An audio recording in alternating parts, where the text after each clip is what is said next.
ব্রহ্ম মুহূর্ত কি? ব্রহ্ম মুহূর্তে কি ঘটে?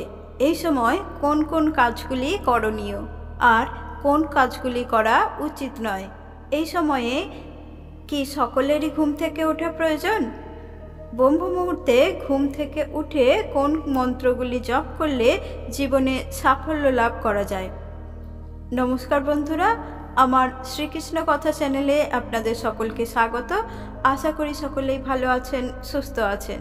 আপনারা যারা আমার চ্যানেলে নতুন, চ্যানেলটি এখনও সাবস্ক্রাইব করেননি, তারা প্রথমেই চ্যানেলটি সাবস্ক্রাইব করে পাশে থাকা বেল আইকনটি প্রেস করুন, যাতে এই রকম নিত্য নতুন ভিডিও সবার আগে আপনার কাছেই পৌঁছে যায়। আর ভিডিওটি যদি ভালো লেগে থাকে তাহলে একটি লাইক করে বন্ধুদের মধ্যে শেয়ার করুন এবং কমেন্টে জয় শ্রীকৃষ্ণ, রাধে রাধে লিখতে ভুলবেন না যেন। আসুন তাহলে ভিডিওটি শুরু করা যাক। প্রথমেই আসি, ব্রহ্ম মুহূর্ত কী? ব্রহ্ম মুহূর্ত বলতে আমরা ঠিক কী বুঝি? ব্রহ্ম কথাটির অর্থ ব্রহ্মা অর্থাৎ বিশ্ব, আর মুহূর্ত কথাটির অর্থ সময়। ব্রহ্ম মুহূর্ত কথাটির অর্থ হলো এই বিশ্বের সময়। হিন্দু সংস্কৃতি অনুসারে এই সময়কে সৃষ্টিকর্তা ব্রহ্মার সময় হিসেবে ধরা হয়ে থাকে। ভারতীয় সংস্কৃতি অনুসারে 24 ঘন্টাকে মোট 30টি মুহূর্তে ভাগ করা হয়েছে। একটি মুহূর্তকে 48 মিনিট করে ধরা হয়ে থাকে। এভাবে দিনে 15টি ও রাতে আরও 15টি মুহূর্ত ধরা হয়েছে। রাতের 14তম মুহূর্তকে ব্রহ্ম মুহূর্ত বলা হয়েছে। সূর্য উদয়ের আগে দুটি গুরুত্বপূর্ণ মুহূর্ত থাকে। এই দুটি মুহূর্তের প্রথম দুটি মুহূর্তকে ব্রহ্ম মুহূর্ত বলা হয়েছে। ব্রহ্ম মুহূর্তের সময়কাল 48 মিনিট, অর্থাৎ প্রতিদিন সূর্য উদয়ের ঠিক 1 ঘন্টা 36 মিনিট আগে এই ব্রহ্ম মুহূর্ত শুরু হয়ে যায় এবং সূর্য উদয়ের 48 মিনিট আগে সেটি সমাপ্ত হয়ে যায়। তবে বিভিন্ন ভৌগোলিক অবস্থান অনুসারে এই ব্রহ্ম মুহূর্ত এক এক জায়গায় এক এক রকম হতে পারে। আবার বিভিন্ন ঋতু অনুসারে ব্রহ্ম মুহূর্ত এক এক সময় হতে পারে। ব্রহ্ম মুহূর্তে ঘুম থেকে ওঠার ফলে আমরা কি কি উপকার পেতে পারি? ব্রহ্ম মুহূর্তের সঙ্গে প্রকৃতির একটি গভীর আত্মিক সম্পর্ক রয়েছে। এই সময়ে গোটা পৃথিবী জেগে ওঠে। এই সময় পশু পাখির কলরব শোনা যায়, সরোবরে পদ্ম ফুটে ওঠে। এভাবে প্রকৃতিই যেন মানুষের কাছে বার্তা পাঠায় ঘুম থেকে উঠে দৈনন্দিন কাজ করার জন্য। এই ব্রহ্ম মুহূর্তে করা কাজ যেমন ধ্যান, মন্ত্র জপ, ঈশ্বরের প্রার্থনা সহ বিভিন্ন আধ্যাত্মিক কাজকর্ম করার অন্যতম সেরা মুহূর্ত। অন্যান্য সময়ের চেয়ে এই সময় সবচেয়ে বেশি কার্যকরী হয়ে থাকে। এর ফলে আমাদের মস্তিষ্কের পরিবর্তনের সঙ্গে সঙ্গে ভাগ্যেরও পরিবর্তন হয়ে থাকে। এই সময় ঘুম থেকে উঠলে মনে এক অনাবিল আনন্দের উদ্রেক হয়। এইভাবে কয়েকদিন ঘুম থেকে উঠলে সেটি অভ্যাসে পরিণত হয়ে যায়। ব্রহ্ম মুহূর্ত শারীরিক, মানসিক, আধ্যাত্মিক সহ বিভিন্ন দিক থেকে খুবই গুরুত্বপূর্ণ।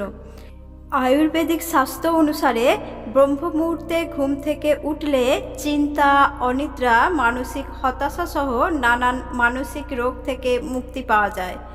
বেদে এই ব্রহ্ম মুহূর্তকে খুবই গুরুত্বপূর্ণ হিসাবে উল্লেখ করা হয়েছে।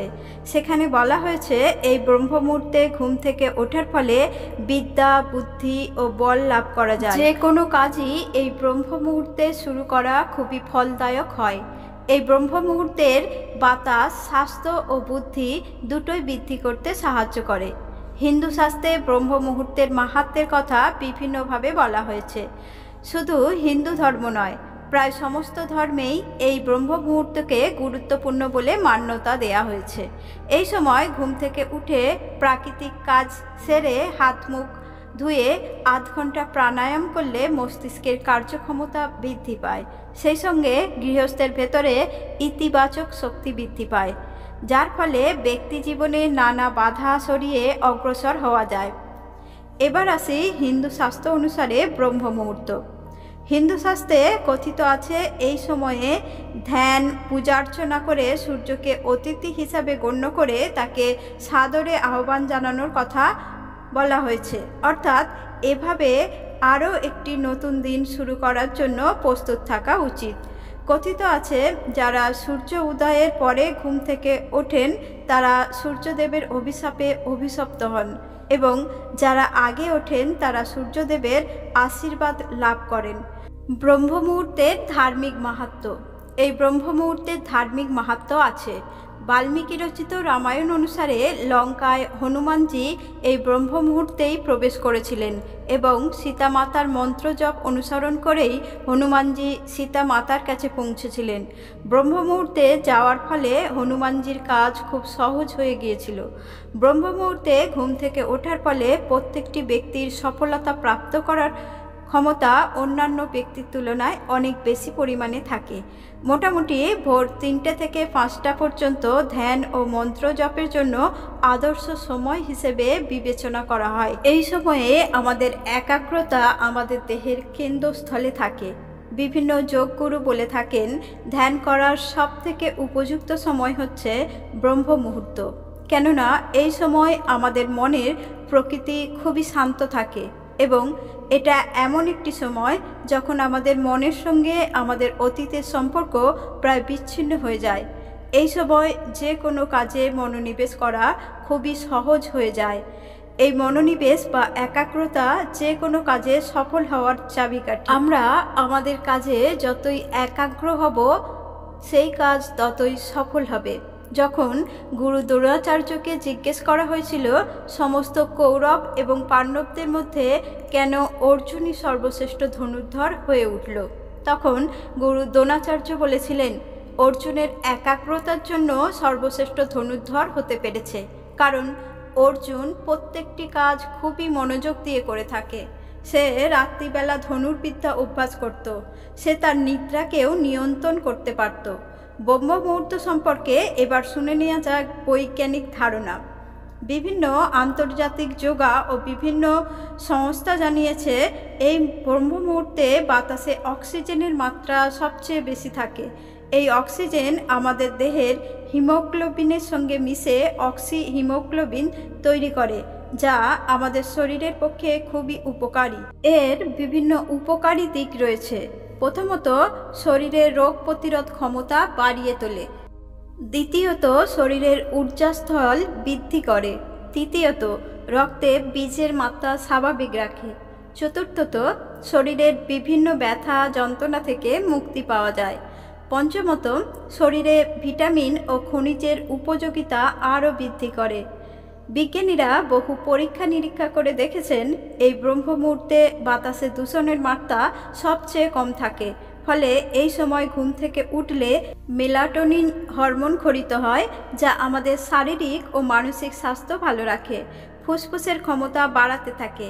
শরীরের অন্যান্য অঙ্গগুলোর ক্ষমতাও বৃদ্ধি পায়। মানবদেহের শ্বাস প্রশ্বাসজনিত রোগ থেকেও মুক্তি লাভ করা যায়। এছাড়াও পাচনতন্ত্র শক্তিশালী হয়ে ওঠে। বাড়তি মেদ ছড়াতে সাহায্য করে, অর্থাৎ মন ও শরীর দুটোই সুস্থ হয়ে ওঠে, ফলে ব্যক্তির আয়ু বৃদ্ধি পায়। এবার চলুন জেনে নেওয়া যাক ব্রহ্ম মুহূর্তে কোন 5টি কাজ অবশ্যই করা উচিত। আমাদের পূর্বপুরুষরা বুঝতে পেরেছিলেন যে ব্রহ্ম মুহূর্তের নির্দিষ্ট কিছু কর্ম নিজস্ব চেতনার সঙ্গে সমন্বয় সাধন করতে পারে। এই কর্মকাণ্ড ব্যক্তিগত ও জাগতিক উভয় ক্ষেত্রেই সহায়তা করে। নিজের জীবনে এই সময়কালকে বিশিষ্ট এবং ফলপ্রসূ করে তুলতে ধর্মশাস্ত্র, ধর্ম সম্পর্কিত হিন্দু গ্রন্থ এবং অষ্টাঙ্গ হৃদয়ের মতো প্রাচীন গ্রন্থগুলি এর উৎকৃষ্ট প্রমাণ। নম্বর 1, ধ্যান। ধ্যান হলো নিজের চেতনার সঙ্গে মিলিত হওয়ার সবথেকে ভালো উপায়। আর সারা বিশ্ব যখন নিদ্রামগ্ন, তখন ধ্যানের চেয়ে আর ভালো সময় আর কিছু হতে পারে না। এই সময় আপনার সচেতনতার মাত্রা সবচেয়ে ভালো থাকে। সহজ সমাধির ধ্যান হলো অন্যতম সেরা ব্রহ্ম মুহূর্ত ধ্যান। 2 নাম্বার, জ্ঞান সম্পর্কযুক্ত পড়া অথবা শোনা। অষ্টাঙ্গ হৃদয় অনুসারে আধ্যাত্মিক জ্ঞান ও প্রজ্ঞা উপলব্ধি করার জন্য ব্রহ্ম মুহূর্তই সবচেয়ে উপযুক্ত সময়। প্রাচীন ধর্মগ্রন্থগুলি অনুসন্ধান করুন বা জ্ঞানের সহজ মতবাদগুলি উদ্ঘাটিত করুন। ধর্মশাস্ত্র অনুসারে ব্রহ্ম মুহূর্তে স্বাস্থ্য অধ্যয়ন মানসিক সমস্যাগুলিকে সহজ করতে সহায়তা করে। 3 নাম্বার, পরিকল্পনা। ব্রহ্ম মুহূর্ত আপনাকে যে সচেতনতার মাত্রা এবং সজীবতা প্রদান করে তা আপনার জীবনের গুরুত্বপূর্ণ বিষয়ে পরিকল্পনা করার জন্য উপযুক্ত সময়। এটি হতে পারে কাজ অথবা অর্থ অথবা আগামী দিন সম্পর্কিত। 4 নম্বর, অন্তর্দর্শন। আপনার গতকালের ক্রিয়াকলাপগুলি মনে করুন। ঈর্ষা, ক্রোধ এবং লোভের মতো নেতিবাচক আবেগগুলির কাছে কতবার পরাজয় স্বীকার করেছেন তা মনে করুন। দেখুন এই স্মৃতিগুলি কোনোটিই যেন আপনাকে অপরাধবোধে আচ্ছন্ন না করে। কেবলমাত্র ওই মুহূর্তগুলি সম্পর্কেই সচেতন হন।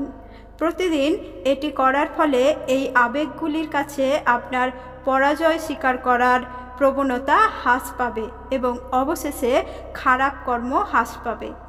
5 নম্বর, আপনার বাবা মা, গুরু এবং ঈশ্বরকে স্মরণ করুন। আমরা প্রায় সময়ই পাই না আমাদের জীবনের সবচেয়ে গুরুত্বপূর্ণ মানুষটিকে মনে করার। ঋষি সৌনক পরামর্শ দিয়েছেন যে ব্রহ্ম মুহূর্ত সময়কালে আপনার পিতা, মাতা, গুরু এবং সেই শক্তি যা এই সৃষ্টিকে চালাচ্ছে বলে বিশ্বাস করেন তাদের প্রতি শ্রদ্ধায় মাথা নত করুন। এই শক্তিকে ঈশ্বর বা জাগতিক শক্তিও বলতে পারেন। এবার ব্রহ্ম মুহূর্তে যেটি করা যাবে না সেই কাজগুলো হলো: ভোজন করবেন না। এই সময় খাওয়ার ফলে শারীরিক অসুস্থতা দেখা দেয়, তাই এই সময় কখনোই খাদ্য গ্রহণ করবেন না। মানসিক চাপ পড়ে এমন কাজ করবেন না যাতে খুব বেশি মানসিক শ্রম করার দরকার হয়। এর ফলে আয়ু হ্রাস পায়। সকলেরই কি ব্রহ্ম মুহূর্তে ঘুম থেকে ওঠা প্রয়োজন? অষ্টাঙ্গ হৃদয় অনুসারে কেবলমাত্র সুস্থ শরীরের মানুষই ব্রহ্ম মুহূর্তে শয্যা ত্যাগ করবেন। যাদের এই সময় ঘুম থেকে ওঠার কোনো প্রয়োজন নেই, যেমন গর্ভবতী মহিলা, শিশু, প্রবীণ ব্যক্তি, যাদের আগে থেকেই এই সময়কালে ঘুম থেকে ওঠার অভ্যাস নেই, শারীরিক ও মানসিকভাবে অসুস্থ ব্যক্তি। এবার চলুন জেনে নেওয়া যাক ব্রহ্ম মুহূর্তে কোন মন্ত্রগুলি জপ করা উচিত। ব্রহ্ম মুহূর্তে ঘুম থেকে ওঠার পর হাতের তালু দেখে নিজের ইষ্ট দেবতাকে স্মরণ করুন। তারপর এই মন্ত্রটি জপ করবেন। এটি হলো গায়ত্রী মন্ত্র। ওম ভূর্ভুবস্সুঃ তৎসবিতুর্বরেণ্যং ভার্গো দেবস্য ধীমহি ধিয়ো ইয়ো ন প্রচোদয়াৎ। ব্রহ্ম মুহূর্তে গায়ত্রী মন্ত্র জপ করার পাশাপাশি ধ্যান মুদ্রায় বসে মহাদেবকে স্মরণ করে ওম শব্দটি উচ্চারণ করতে পারেন। এর ফলে মন শান্ত ও একাগ্র হবে। ব্রহ্ম মুহূর্তে এই মন্ত্র জপ করলে পরিবারের সুখ সমৃদ্ধি বৃদ্ধি পায়, পাশাপাশি বৈভব বাড়ে। শাস্ত্র অনুযায়ী ব্রহ্ম মুহূর্তে উঠে ধ্যান করা উচিত। এই সময় পরিবেশ শান্ত থাকে। এমন শান্ত পরিবেশে ধ্যানমগ্ন হওয়াকে শুভ বলে মনে করা হয়।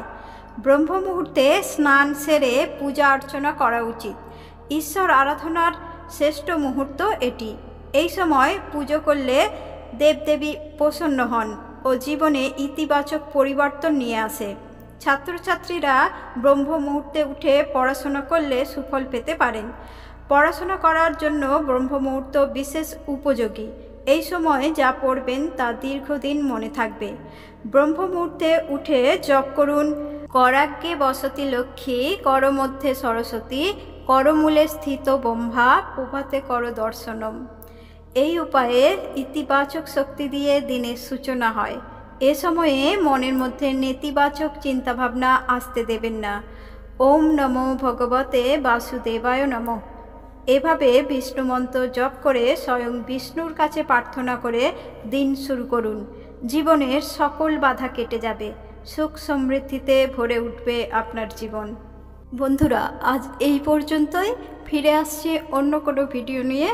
নমস্কার।